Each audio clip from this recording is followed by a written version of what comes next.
Evo prvi dio mini serijala za one koji ne misle da sam luda jer nosim hranu za more, a oni koji to misle nek nastave dalje. Sva je hrana sretno i smrznuto stigla do odredišta, jedino nam se burek počeo lagano odmrzavat, pa smo njega ispekli za večeru čim smo došli. Za sve koji se brinu kako po tuđim kućama nosam hranu, možete odahnut, kuća je naša.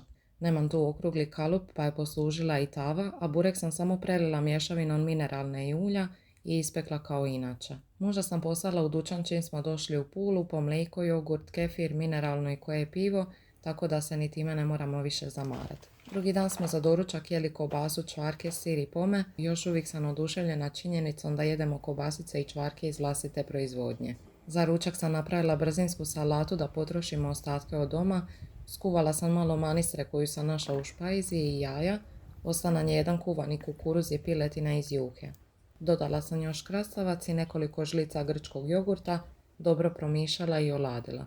Inače stavljam kombinaciju majoneze i vrhnja u ovakve salate, ali mi se to ne isplati kupovati za tjedan dana. Za večeru smo pojeli ono što je ostalo od prethodnih obroka. A šta mislite da sam odmrzla za sljedeći dan?